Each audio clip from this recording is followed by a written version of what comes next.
여러분 오늘도 잘 견디고 계십니까? 김명준의 뉴스파이터입니다.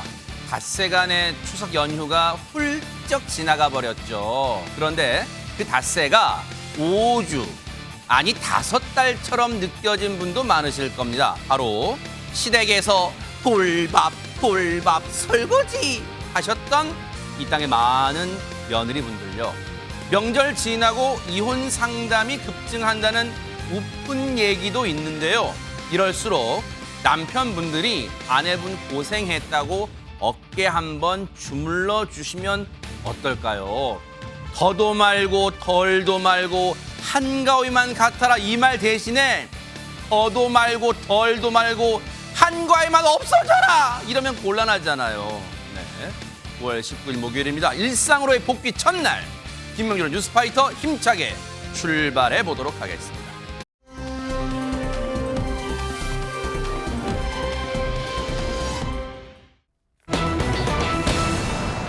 바다에서요, 어처구니 없는, 아니 뺑소니가 지상에서만 일어나는 줄 알았더니 뺑소니가 바다에서 일어난다. 여러분 믿겨지십니까? 최진봉 교수님. 그렇습니다. 지난 16일에 있었던 일인데요. 이른 아침에 전북 군산 앞바다에서 무려 35톤 멸치잡이 어선 뒤집혔다는 신고가 들어왔습니다. 당시 1m가 넘는 파도 그리고 주변 상황에 쉽지 않은 구조작전이 펼쳐졌다는데요. 숨가빴던 상황 영상으로 먼저 보고 오시겠습니다. 네.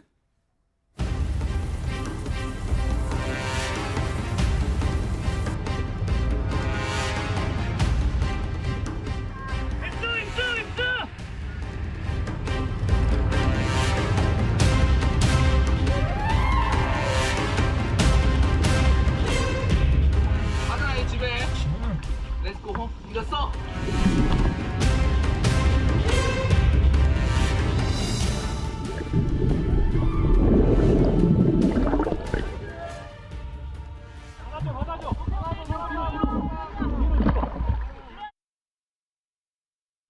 지금 시청자분들도 영상 보시면서 아이고 어머머머 어떻게 아마 이런 말씀들을 되뇌이셨을 거예요. 그런데 정말 영상만 봐도 긴박했는데 당시의 상황 설명 좀 들어보시고 이어가 보도록 하겠습니다.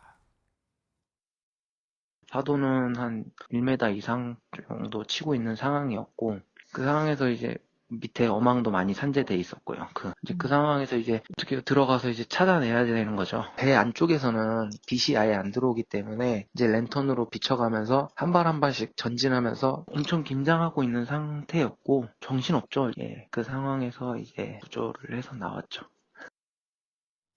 아니 세상에 35톤이나 되는 큰 배가 뒤집혔어요. 그런데 뭐 해경분들 늘 고생하십니다.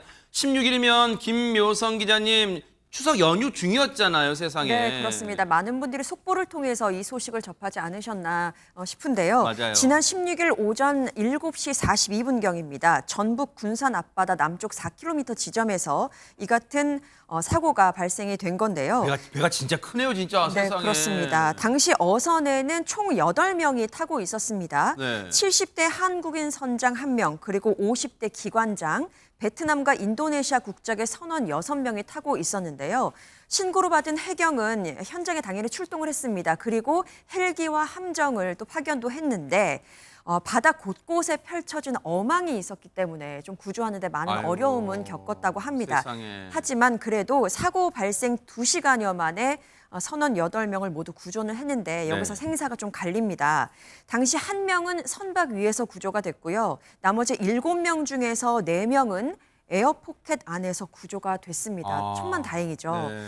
그런데 이 3명, 선장과 기관장, 선원은 의식 불명 상태로 구조가 됐는데 아이고, 어떡합니까, 병원으로 세상에. 이송이 됐고 결국 끝내 숨지고 말았습니다. 아이고 세상에 어쩌다가 지금 추석 명절에 이런 진짜 비보가 안타까운 소식이 들려온 거예요, 세상에. 근데 안진용 기자님 어쩌다 저런 큰 배가 바다에서 이렇게 뒤집힌 걸까요? 이 어선 전복의 원인이 궁금한데요. 이 사건 초기에는 잘 알려지지 않았습니다. 일단 이 조난 신고는 자동으로 연결이 됐고요. 그리고 당시 정황을 살피려고 하는데 일단 선원들이 굉장히 힘든 상황이었기 때문에 곧바로 상황을 진술받을 수 없었던 거죠. 그래서 원인 파악에 어려움을 겪고 있었는데 네. 사고 당시 대형 석유 제품 운반선이 주변을 지나가고 있었다는 목격담이 나온 겁니다. 자, 그래서 해경은 네. 인근 항적조회 등을 거친 결과 이 배와 충돌한 선박이 있었다는 것으로 추정했습니다. 어머나? 자, 그래서 해당 선박은 무려 이 뒤집힌 선박보다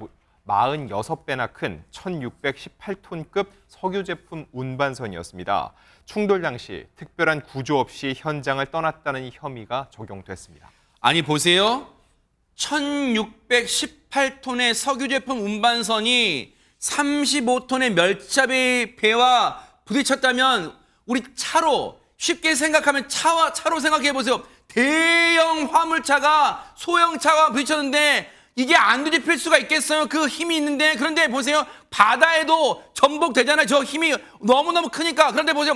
배가 뒤집히는 걸 봤을 텐데도 허주면서 아무런 구호 조치 없이 현장에서 내뺐단 말이에요, 그러면? 지금 수사기관에서 그걸 의심하고 있는 상황이에요. 그런데 바다에서 이렇게 도주하는 이른바 해상 뺑소니도 우리 육지에서 도주하는, 인명사고를 내놓고 도주하는 이 육지상의 뺑소니 혐의와 동일하게 특가법상 도주치사상협의를 적용받을 수가 있습니다.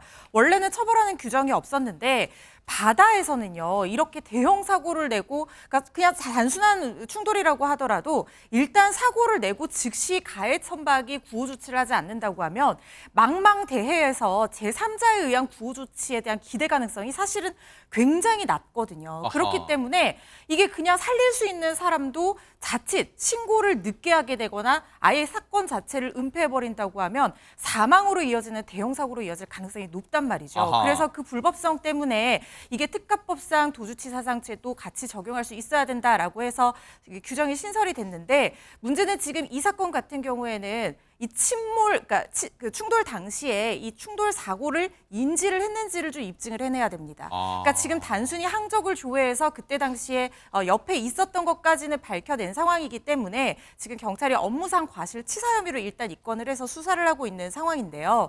그런데 문제는 특가법상 이른바 우리가 말하는 뺑소니, 도주치사상 혐의로 이 선박 선장이라든가 선원을 처벌을 하려면 사고를 인지하고도 도주의 고의를 가지고 도망갔는지 이 부분에 대한 입증이 있어야 되는 상황이거든요. 그래서 아마 수사기관에서 좀 더 면밀하게 수사를 하고 있는 상황으로 보이고, 다만 우리나라가요, 이 전 세계에서 최초로 2004년에 선박 위치 추적 시스템 굉장히 정밀하게 구축한 국가입니다. 네. 그래서 이 위치 추적 시스템으로 빠르게 이 항적을 조회를 해서 군산항으로 들어온 이 운반선을 뺑소니선으로 특정해서 검거를 했다고 합니다. 선장 등 2명이 지금 검거된 상태인데 충돌 후 도주 가능성 염두에 두고 구체적인 수사가 진행될 것으로 보입니다. 이게 우리가 이제 일단 생각해 볼 게 이 1000톤이 넘는 이 석유 제품 운반선은 아마 모르긴 몰라도 당시에 충돌을 몰랐다고 잡아뗄 수도 있어요. 이거 반드시 수사기관이요, 이거 밝혀내 주시길 바랍니다. 그래야만 지금 3분이 목숨을 잃었어요. 이 안타까운 억울한 죽음, 뭔가 그래도 유족분들의 마음을 달래주지 않을까, 그런 생각, 일말의 기대감 가져봅니다. 기대해 보겠습니다.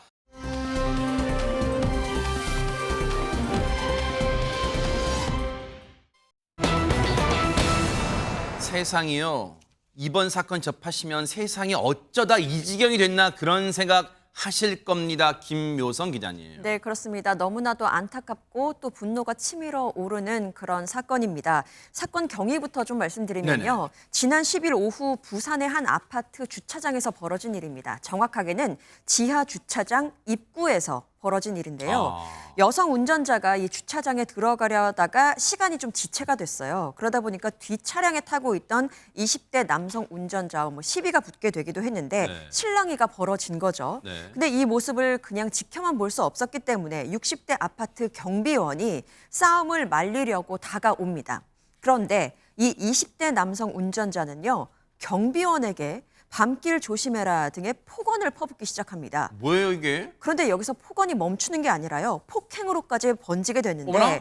차마 입으로 전하기도 굉장히 좀 험한 상황이었습니다. 경비원의 다리를 걸어서 넘어뜨렸고 어머나? 경비원은 바닥에 머리를 부딪혔는데 결국 의식을 잃고 말았습니다. 아니, 어디서 이런 20대 머리에 피도 안 마른 20대가 지금 60대 경비원이면요, 안진용 기자님 아버지 뻘도 훨씬 더 되는 분일 수도 있어요. 근데 어디서 저런 건방 무례하게 저런 짓을 할 수가 있는 거예요 지금?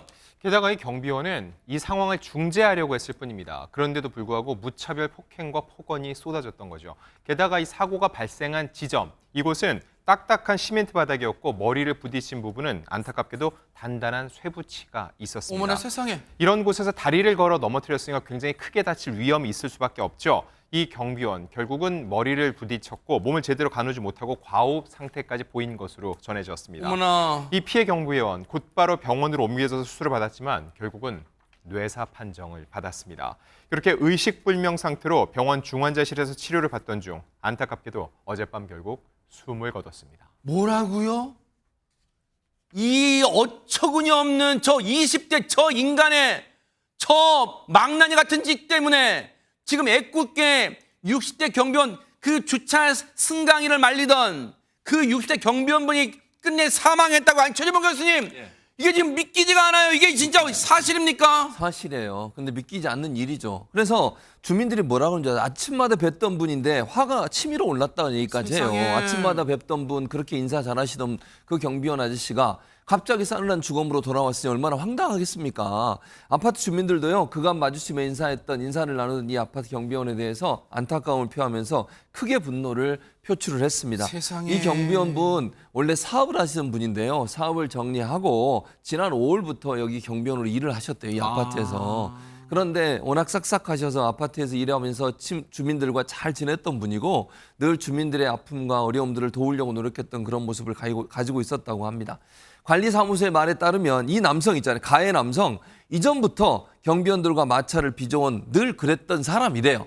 그리고 컴플레인도 많이 걸던 사람이다. 뭐 불평 불만도 많았다는 그렇습니다. 거예요? 그러니까 그 버릇이 어디 갑니까? 이런 참사까지 벌어지게 된 겁니다. 아니 이 경비원분은요, 숨진 경비원분은 사업을 하셨던 분이에요. 그런데 이제 현직에서는 은퇴하셨지만 사업을 정리하고 은퇴하셨지만 아직도 우리 60대는 이제 일할 기운이 팔팔하니까 경비원으로 아직 내 몸을 하나는 건사할 수 있어. 나 일할 수 있을 때 일할 거야. 경비원분 열심히 일하시던 그런 분인데 최명견장이 하루아침에 이런 날벼락 같은 일을 당했어요. 지금 유족분들 얼마나 지금 분통 터질까 진짜. 우선 이 일은 전혀 예상할 수 없는 일이었어요. 그러니까 유족분들은 더 깜짝 놀랐겠죠. 그러겠죠. 왜냐하게 되면 우리가 어떤 분이 아프다가 돌아가셔도 굉장히 슬픈 일이지만 예상할 수가 있잖아요. 아하. 그런 다음에 죽음에는 전혀 본인의 책임이 없어요. 아하. 만약에 어느 위험한 산을 오르다가 잘못됐다. 그럼 그거는 나의 선택에 책임이 전혀 없지요.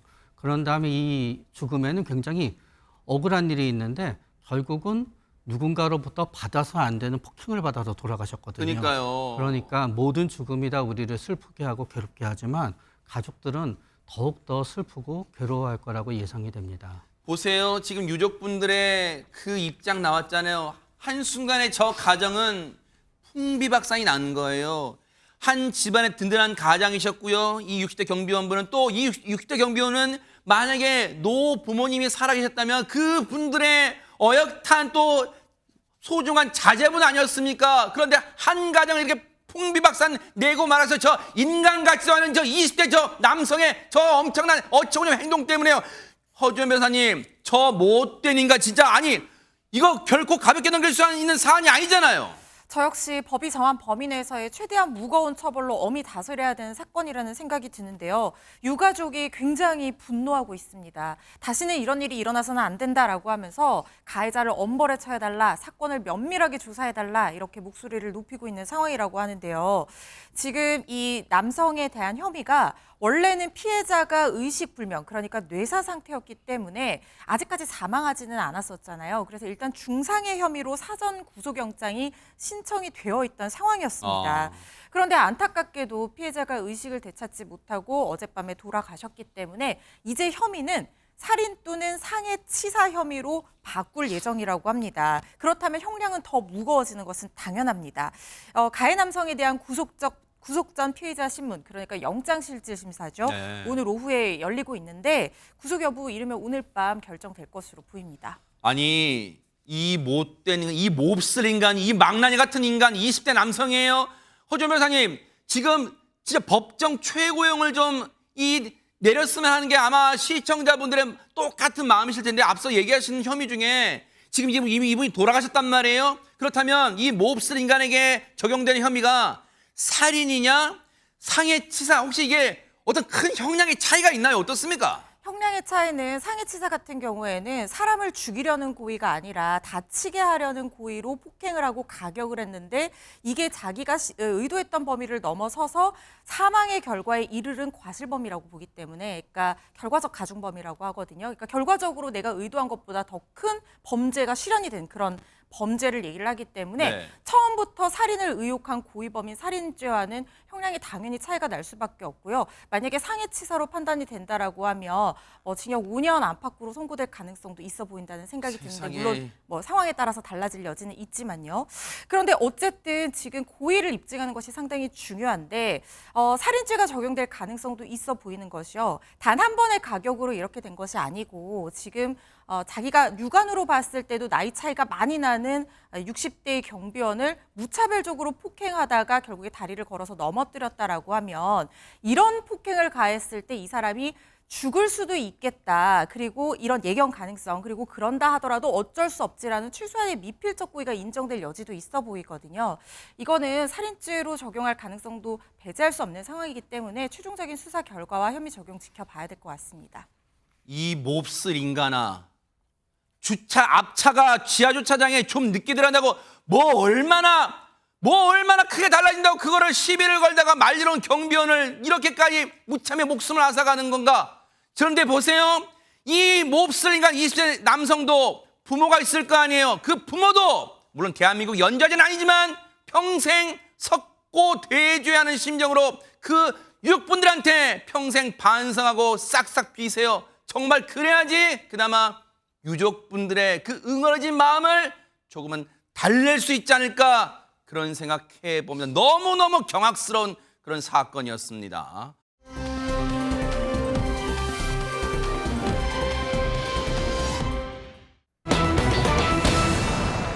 세상에 추석 닷새를 기쁜 마음으로 즐거운 마음으로 지냈는데 일상으로 복귀 첫날 이렇게 너무너무 끔찍한 사건을 전해드려서 너무너무 송구합니다. 안진용 기자님. 네, 지난해 5월 발생한 중랑구 아파트의 한 끔찍한 사건입니다. 자, 지하 주차장 바닥에서 뭔가를 끌고 간 것 같은 흔적이 보인다 해서 경찰에 신고가 접수가 됐습니다. 또 현장에서는 혈흔이 보였기 때문이죠. 결국 경찰이 출동을 해서 해당 아파트 지하 2층 기계실 안의 빗물용 물탱크에서 70대 남성의 시신을 발견했습니다. 뭐라고요? 게다가 이 시신의 몸에는 흉기 공격을 당한 흔적이 발견이 됐고 이 혈흔은 남성의 자택이 있는 5층에서 물탱크가 있는 지하 2층까지 이어져 있었습니다.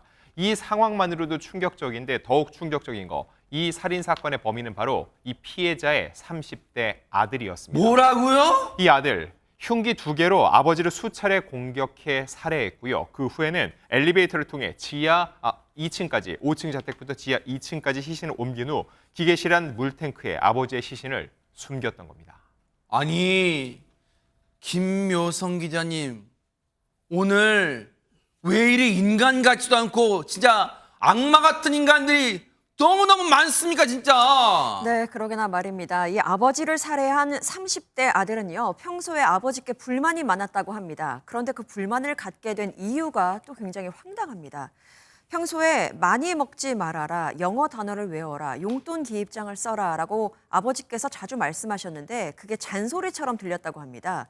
근데 잔소리를 넘어서 아버지는 자신을 괴롭히기 위해서 하기 싫은 행동을 나에게 강요한다라는 망상에 빠진 것 같습니다. 세상에. 그래서 평소에 자신의 말을 잘 들어주던 어머니가 여행으로 집을 비우게 된 그 시점에 아버지를 살해하자라고 마음을 먹은 것으로 알려졌습니다. 아니, 최명기 원장님, 뚫린 입이라고 나온다고 다 저게 말입니까? 아니, 저게 지금 경찰 조사에서 범행 이유라고 범행 동기라고 주저리 읊었다는 거예요. 근데 보세요. 저 아버지가 했던 말이 저게 어떤 살인 충동을 느낄 정도로 그게 뭐 가혹한 얘기입니까? 뭡니까 저게?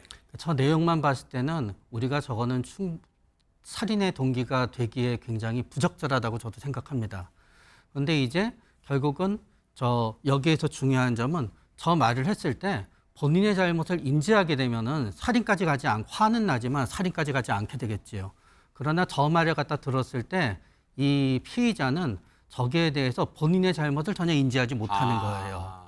그러면서 자신이 이런 정도의 행동은 아버지한테 저런 감정을 야기하게 된다는 거를 전혀 납득하지 못하기 때문에 아하. 아버지가 계속 자기를 괴롭히면서 하는 거고 아버지랑 자기가 존재하는 한은 나는 이 괴롭힘에서 벗어날 수 없는 거고 결국은 본인이 느끼는 괴로움을 갖다 끝내는 법은 진짜 죄송하지만 아버지를 갖다 제거하는 일밖에 아우, 없다고 세상에. 본인은 생각했었던 거예요. 아니 이 몹쓸 아들이 이게 아들이에요?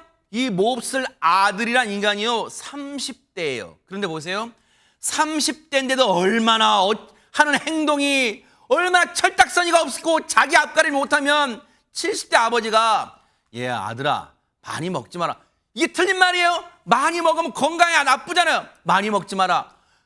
취직 공부하려면 영어 공부 좀 해라. 그리고 뭐예요? 또 용돈 기입장해라. 용돈 아버지가 주는 거 아버지 어머니가 주는 용돈 아껴 쓰고 좀 이 절약 정신 가지려게 용돈 기입장해라. 세 개 말만 봐도 어디 틀린 말이 어디 있어요. 근데 최지봉 교수님 그리고 더 몹쓸 짓인 게요. 어머니가 여행 간 틈을 타서 이거 계획범죄 아니에요? 그러면 계획범죄, 치밀한 계획범죄라고 볼 수밖에 없어요. 왜냐하면 여러 정황들을 보면요. 일단 아들이 범행 가운데 상당히 치밀하게 계획을 세웠다는 게 여러 정황들로 보여집니다. 일단 시신을 은닉할 장소를 미리 물색을 해놨고요. 그리고 나서 범행에 사용할 범행 도구를 미리 준비를 했어요. 이 몹쓸 인간이 진짜 그러니까요. 이게 아니 손이 떨려서 할 수 있는지 이게 모르겠어요. 사람 이게 진짜 자기 아버지에 대해서 살해할 목적을 가지고 장소도 그리고 범행 도구도 준비했고요. 범행 직후에는요. 범행을 저질렀던 장소가 화장실이거든요. 그 화장실을 깨끗이 씻었어요. 이거 어머나 증거 세상에. 인멸입니다. 뿐만 아니라 아파트 1층 그리고 엘리베이터에 CCTV가 설치돼 있잖아요. 네. 이걸 가리려고 청테이프로 CCTV를 또 막아놨어요. 어머나 세상에. 그러니까 얼마나 치밀하게 이 범행을 준비했고 그리고 들키지 않기 위해서 얼마나 치밀하게 계획을 세웠는지 즉 그냥 우발적 범죄가 아니라 의도적으로 자기 아버지를 살해하는 이런 못된 행동을 한 겁니다. 이 천인 공노할 짓을 저지른 이 인간 같지도 않은 이 아들이란 작자가요. 허준 변호사님 그러면 범행을 저지르고 자신의 아버지를 숨지게 만들었지만 지금이라도 정신 차리고 재판 과정에서 자신의 죄를 뉘우치고 눈물을 뚝뚝 흘렸겠죠? 그랬어야 되는데요. 말은 그렇게 했는데 속내는 달랐던 게 아닌가 싶은 추측을 하게 하는 것이요. 1심 공판 당시에 법정에서는 이렇게 얘기했습니다. 잘못했다. 이제 나쁜 짓 하지 않고 평생 착한 마음으로 살겠다. 이렇게 반성하는 이제 목소리를- 와서요? 그러니까요. 이제 와서 이런 반성을 해도 모자라는데 네. 정작 주장은 어떻게 했냐면요. 범행 당시에 본인이 심신미약이어서 형을 좀 낮춰주세요. 이런 주장을 했다는 겁니다. 검찰이 무기징역을 구형한 사건이었습니다. 네. 그런데 아들 측에서는요. 어렸을 때 자폐 3급 진단을 받았다라고 주장을 하면서 범행 당시에 사물을 변별할 능력이 현저히 떨어져 있었다. 그래서 형을 감형을 해줘야 된다. 이렇게 주장을 했다는 거예요. 1심 재판부는 그런데 이 주장을 받아들이지 않았습니다. 왜냐하면 아들이 일반 학교를 졸업을 했고 그 이후에 의류 매장에서 수년간 일을 한 이력이 있다는 거예요. 그리고 범행 당시에 심신미약이었냐 이게 굉장히 중요한데 네. 그때 당시에 사체를 은닉할 장소도 물색을 하고 심지어 증거인멸도 치밀하게 했던 것이 범행 후에 현관 입구에 설치된 이 CCTV에 청테이프를 붙이는 그런 모습을 그러니까 보였거든요. 살이 분별한다는 거 아니에요? 그렇죠. 그래서 심신미약 주장을 기각을 해서 1심에서는 징역 20년형이 선고가 됐었습니다. 아하. 아니 그러면 이 징역 20년에 대해서 그러면 이 몹쓸 인간이 순순히 받아들이고 항소는 안 했던 거예요, 허준 변호사님? 그렇지 않습니다. 항소를 또 했어요. 뭐라고요? 이 당사자도 항소를 했고 그러니까 당연히 검찰 측에서도 항소를 했겠죠. 아하. 그런데 항소심 재판 때는요. 결과가 좀 달라지긴 했습니다. 어떻게 해요? 2심 재판부에서 심신미약 주장을 일부 받아들인 겁니다. 뭐라고요? 피고인이 자폐 스펙트럼 장애로 인해서 사물을 변별하거나 의사를 결정할 능력이 미약한 상태에서 범행을 저지른 것으로 인정할 수 있다라고 했고요. 범행 동기가 다소 경미하다. 그리고 범죄 심각성을 인식하지 못하는 상태에서 이런 범죄를 저질렀고 사회성이 상당히 결여돼 있다. 이런 점을 근거로 심신미약 상태다라는 걸 판단을 했고요. 그래서 20년 선고에서 징역 15년형으로 최종적으로 5년형에 감형이 됐는데 30대 아들이 이 감형 결과에도 또 불복을 합니다. 뭐라고요? 대법원에 또 상고를 해요. 하지만 대법원에서는 이 상고는 받아들여지지 않았고요. 최종적으로 징역 15년형이 확정이 됐습니다. 아니 근데 이 판결에 시청자분들이 오히려 진짜 자신의 일처럼 자신의 뭐 지인의 일처럼 진짜 막 분통 터져서 막 화를 내실 것 같은 게 최명규 원장님 보세요. 이 30대 아들의 뭐 변호인 측이 그래요. 이 변호사 수임료 받고 이 변론한다 이렇게 했겠지만 30대 아들이 자폐 3급을 알았다는 그 병력으로 전력으로 그 진단을 근거로 심신미약을 주장하고 이 범행 때 제가 판단을 잘 못했습니다라고 했다는 거예요. 이게 올바른 판단인 거예요. 그리고 재판부 이를 잘 받아들인 거예요. 이게. 그러니까 우리가 이제 발달 장애라고도 하고 자폐 스펙트럼 장애라고도 하기 위해서 이제 두 가지의 가장 중요한 점이 있어요. 첫 번째는 뭔가 하면은 사회성이 부족하지요. 그냥 사회성이 부족하다는 거는 뭐 서로 눈을 마주보지 않고 얘기를 못하고 그런 것도 있지만 사회적 맥락을 읽지 못한다는 거예요. 네. 그런데 다시는 잘못하지 않겠습니다. 사회적 맥락을 이해했지요. 나를 갖다 화나게 하니까 나는 저 사람을 없애야 되겠어. 사회적 맥락을 이해했지요.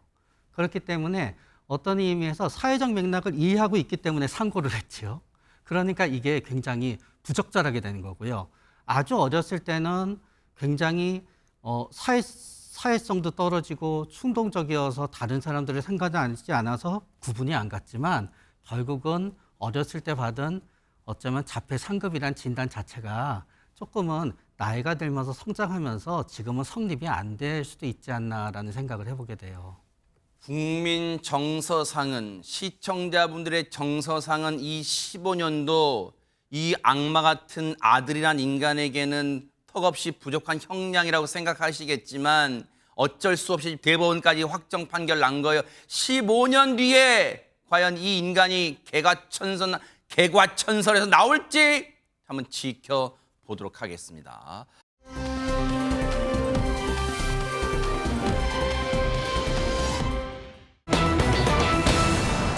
자, 분위기를 좀 바꿔볼게요. 어머, 제목 보세요. 저 노래는 김효성 기자님 에일리시 노래잖아요. 보여줄게 완전히 달라진 나 그거 아니에요? 시키는 줄 알고 정말 깜짝 놀랐습니다. 너무 다행입니다. 시킬 걸. 정말 다행입니다. 감사합니다. 네, 풍성한 한가위 그리고 기나긴 연휴는 끝이 났습니다. 이제 현실로 돌아왔죠. 네. 그런데요, 보름달처럼 풍성하게 준비한 그 무대는 오늘도 이어집니다. 아하. 완전히 달라진 이들의 무대, 한일 가왕들의 모습 준비했는데요. 네. 첫 번째 주인공은 15살 김다연 양의 모습입니다. 김다연 양 하면 굉장히 깜찍하고 뭔가 간드러지는 목소리 예상이 되잖아요. 그런데 이 모든 것들을 딱 던지고요. 어허. 잠시 숨겨놓고 터프하고 뭔가 카리스마 넘치는 모습으로 무대를 꾸몄습니다. 김다연 양이 터프함이 있다고요? 네, 그렇습니다. 180도 달라진 김다연 양의 무대 한번 보고 오시죠. 네.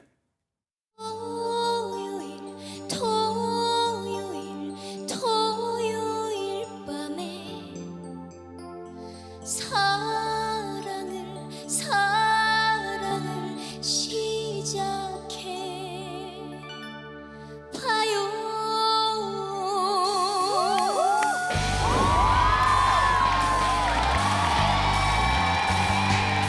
너를 보면 괜히 쓸쓸해.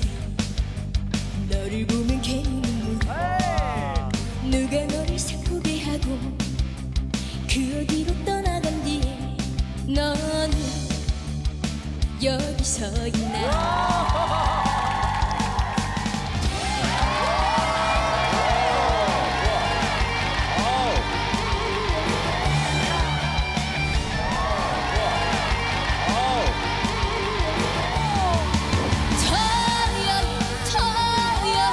토요일 밤에 화려한 미소 화려한 불빛 화려한 외출로 음악 속에 묻혀 춤을 신나게 슬픈 일은 잊어버리고 기쁜 일만 기억하면서 사랑을 토요일 밤에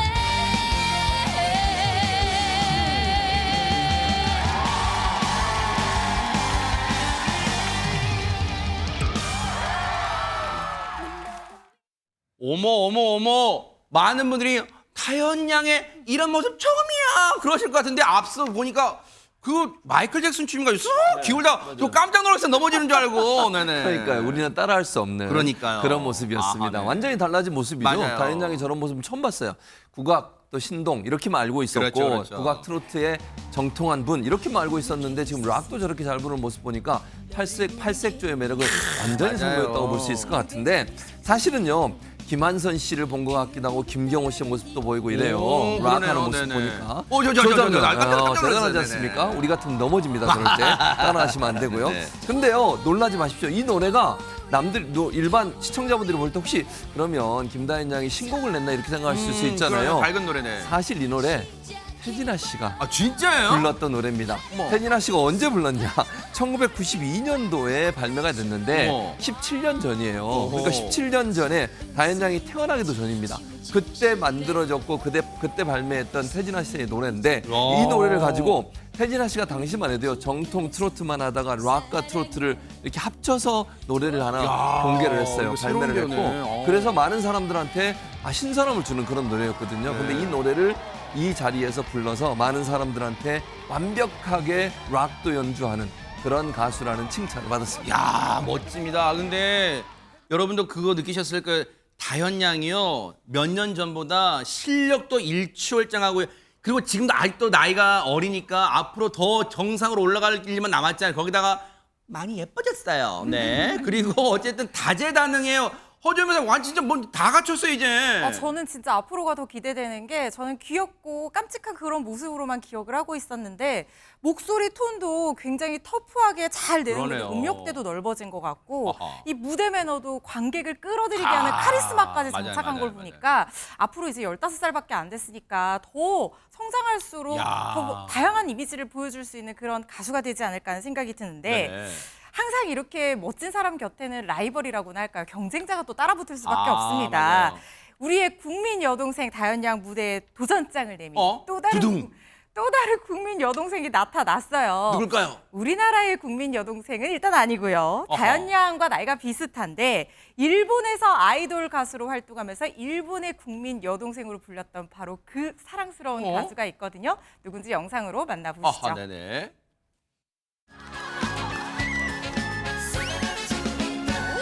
그는 내게 겁없이 다가왔다가 이제 와서 나를 떠나요.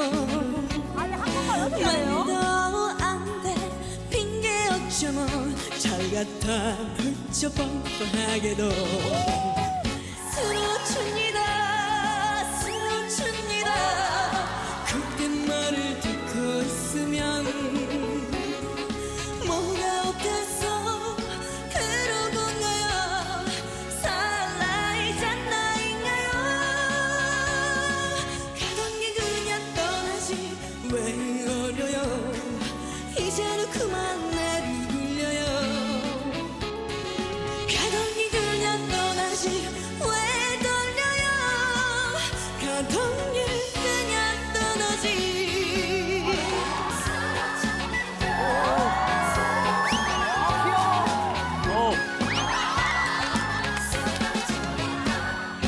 가던 길 돌려왔다가 다시 가면 나 정말 새로춥니다 나 정말 새로춥니다 아이고 마지막에 자신의 이름으로 아재결까지 아이코! 네. 진짜 아이코 무대에 아이코! 놀라 쓰러질 뻔했는데 안진용 기자님 한국어가 언제 이렇게 늘었어요 또? 앞서서 이제 마리아가 눈을 감고 들으면은 한국인이 부르는 줄 맞아요, 알잖아요. 맞아요. 이제는 아이코가 그렇습니다. 노래를 딱 눈 감고 들으면은 한국 가수가 부른다는 생각이 들 정도로 한국어가 굉장히 능숙해졌는데 네. 아무래도 김다현 양과 럭키팡팡이라는 듀엣을 결성해서 많은 활동을 하다 보니까 한국어에 굉장히 익숙해진 것으로 보이고요. 저렇게 이제 트로트 곡을 혼자서 완곡을 한국어로 할 수 있는데 조금 들으신 노래는 그 당돌한 여자로 유명한 서주경 씨의 쓰러집니다인데 2006년 발표된 곡인데 지금 이 아이코가 2007년생이니까 역시 태어나기 전에 어머나. 발표된 노래를 너무나 자연스럽게 천연덕스럽게 소화를 했습니다. 네. 이렇게 구성진 트로트를 일본의 어린 가수가 부르는 거 한국 네티즌들 굉장히 좋은 반응을 보이고 있거든요. 네. 무엇보다 한국어 발음에 대한 칭찬이 계속되고 있습니다. 그 반응을 제가 몇 개 가져와 봤는데 일단 아이코가 부르면 트로트도 굉장히 신선하게 들린다는 그러네요, 반응이 진짜. 있었고요. 아이코의 무대를 보면은 1960년대 한국 정서가 묻어난다는 얘기도 있었습니다. 칭찬이겠죠? 그렇습니다. 네, 그만큼 트로트의 맛을 잘 낸다는 뜻이고요. 이 아이코란 이름에서 가져와서 아이코가 부르면 정통 트로트, 그래서 정통코 같다라는 얘기도 있고요. 네. 또 잠자고 있는 노래를 살리고 싶으면 아이코에게 갖다 주라. 전혀 다른 감성으로 굉장히 잘 살려준다. 이런 극찬이 이어졌습니다. 야, 근데 갑자기 궁금증이 생겼어요. 우리 만물 박사이신 최명기 원장님께 그런 거 여쭤볼게요. 아이코 양이 애초부터 이 한국 트로트에 관심이 있는 게 아닌 이상 이렇게까지 잘 부르진 않았을 것 같은데 이 다른 나라의 언어를 노래를 통해 배우면 더 잘하게 되나요? 어떻습니까 이게? 일단 그 나라 말은 완벽하게 못하더라도 그 나라 노래는 잘 부를 수 있다고 생각이 돼요. 왜냐하면 노래에는 멜로디하고 리듬이 있고요. 멜로디하고 리듬에 맞는 단어가 쓰이게 되거든요.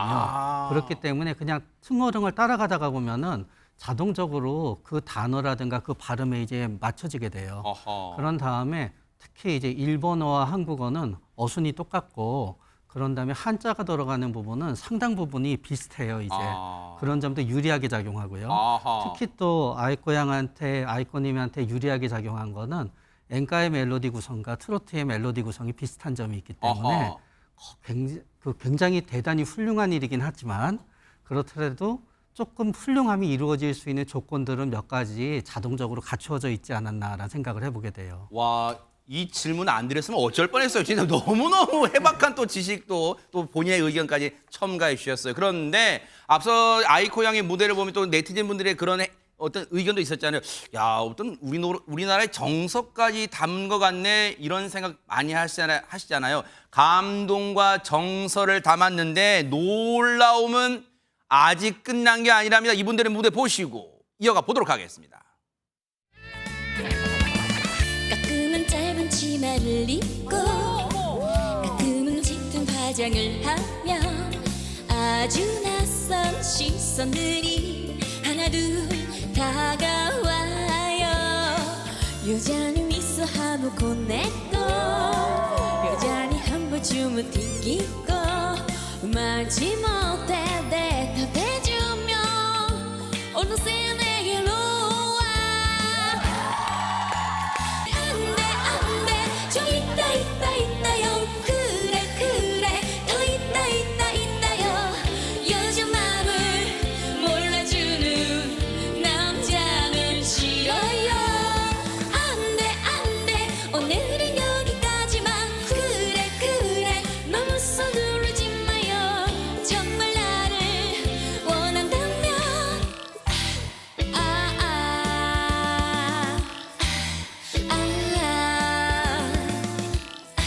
켜주세요.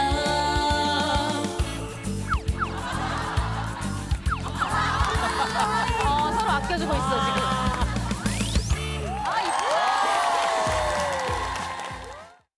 그래요. 지금 이 두 분 중에 여러분 삐삐머리 비슷하게 하신 분이 카노우 미유 씨고요.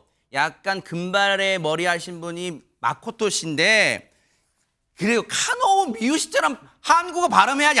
그래 이제 외국 분이구나 이렇게 하는 거지. 지금 마코토 씨는 진짜 앞서 안지용 기자님 살면서 눈 감고 들은 완전 한국 사람이야 진짜. 그러니까 지금 전체 반칙 아니야 반칙? 반칙이죠. 사실 네. 마코토 씨가 여기 있는 이제 일본 분들 중에 가장 한국어를 완벽하게 하시는 분이에요. 진짜 깜짝 놀랐어요 진짜. 가장 유명한 분인데 그래서 마코토 씨 같은 경우에는 정말 거의 뭐 한국 사람이다 이렇게 볼 정도로 발음만 들으면 구분이 안 될 정도로 네. 한국어를 완벽하게 하시고요. 그런데 옆에 있는 미유 씨도 사실은 많이 발전한 거예요. 처음에 올 때만 해도 처음에 프로그램 출연했을 때만 해도 안녕하세요 감사합니다 이 정도만 발음을 했거든요. 근데 오늘 들어보면 가사를 발음하는데 거의 뭐 누가 들으면 자세히 듣지 않으면 그러니까 조금 늘었어요. 그렇죠. 조금. 조금 늘었어요. 조금 늘었어요. 그래서 네. 전체적으로 두 분 다 많이 한국어가 발전이 됐는데 무대를 보고 있으면 왠지 모르게 기가 막히게 빠져든다는 느낌을 받을 정도입니다. 그래서 많은 분들이 글을 올렸어요. 댓글을 올렸는데 댓글에 뭐라고 올렸냐면 찰떡궁합 두 사람 듀엣곡을 내도 좋겠다 이런 반응도 있었고요. 이러다가 장윤정 씨한테서 너부콘 오는 거 아니냐? 그럴 수 있어요. 이런 글도 있었고요. 또 매주 연습하고 준비해 무대를 보여주는 것에 감동이다 이런 반응도 쏟아졌는데 네. 한국에 와서 한국의 문화도 배우고 또 한국 사람들과 친분도 쌓으면서 한일 간의 관계도 참 좋게 되는 그런 교량제 역할도 해주셨으면 좋겠습니다. 야, 마코토와 미유 씨의 이 일본 가왕들의 듀엣. 아니 김효성 기자님, 그러면 이게 놀라움의 끝판왕 같은데 더 이상 놀라울 거 없는 것 같은데 이제? 아니요, 마음의 준비하시고 이번 영상 보셔야 될 것 진짜예요? 같습니다. 이번에는요, 한국인인지 일본인인지 개그맨인지 가수인지 헷갈려 하시는 분들을 위해서 직업이 4개예요? 내가 한국의 가수다라고 증명한 분의 무대 갖고 왔습니다. 힌트는요, 이상화 전 선수의 남편입니다. 그분의 무대 함께 보시죠. 허허. 비리는 남는 부둣가를 내 세상처럼 누벼가며 두 주먹으로 또 하루를 겁없이 살아간다. 희망도 없고 꿈도 없이 사랑에 속고 노래 울고 기막힌 세상 돌아보며 서러움에 눈물이 나. 비겁하다 욕하지마 더러운 이 골목을 헤매고 다녀도 내 상처를 끌어안은 그대가 곁에 있어 행복했다. 다같이 촛불처럼 짧은 사랑 내 한몸 아낌없이 바치려 했고만 저 하늘이 외면하는 그 순간 내 세계 봄나는 간다. 비겁하다 욕하지마 더러운 이 골목을 헤매고 다녀도 가는 데다 남이다 기다 아픈 내 그릇에서 가라앉는 memory.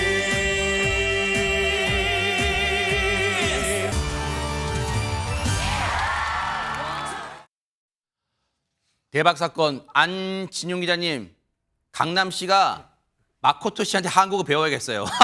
네. 강남 씨는 한국인 어머니와 일본의 아버지 사이에 태어나서 사실 원래 일본에서 태어났어요. 근데 한국에서 활동을 하면서 이제는 한국 국적을 취득하겠다고 얘기를 공식적으로 선언을 했거든요.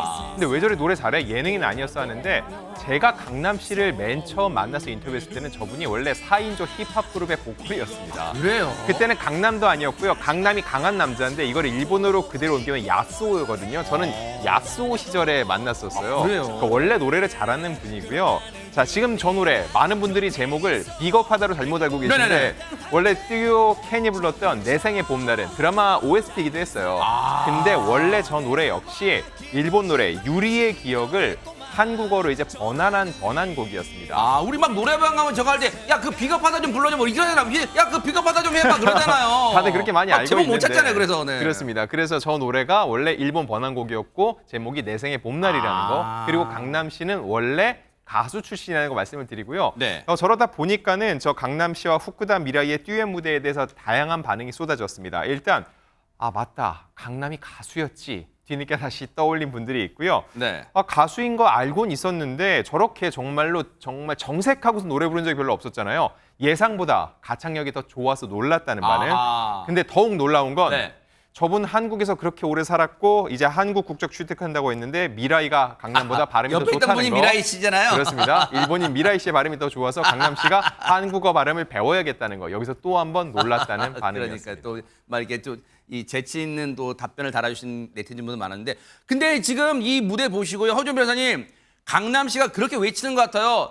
나 이상화 남편 강남이 아니라 나 가수 강남이라고 막 그러는 것 같아요 지금. 그러니까요. 그런데 본인은 이 유튜브 채널 자기가 하는 방송을 봤더니 누군가한테 자신을 소개할 때 가수 강남 안 하고 이상화 남편 강남입니다 이렇게 소개를 하시더라고요. 사람꾼인데요. 아내를 네. 너무 사랑해서 그러는 것 같아요. 네. 그런데 저는 사실 가수 강남 씨의 매력을 예전부터 알고 있었습니다. 그래요? 그 여성분들 랩 경연 프로그램 할 때 제시랑 치타가 부른 노래에 피처링을 하면서 구체적인 게 좋아 막 이렇게 우와. 등장하는 장면이 있거든요. 오. 그때 굉장히 터프한 목소리로 특유의 그 바이브레이션으로 부를 때 진짜 멋있었어요. 네. 앞으로는 당당하게 가수 강남 이렇게 소개하셔도 사람들이 다 더 좋아하지 않을까 하는 생각도 들고 네.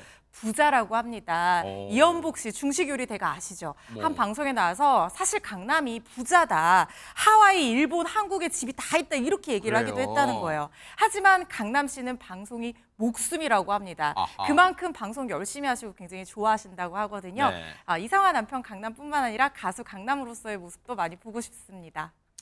우리가 스타분들한테 열광하는 건 원래 자신의 색깔도 있지만 그 모습과는 전혀 상반의 반전의 매력을 늘 뽐내니까 또 거기에 또 매력을 느끼는 거 아닌가 그런 생각해 봅니다. 앞으로의 활동도 기대를 해보도록 하겠습니다.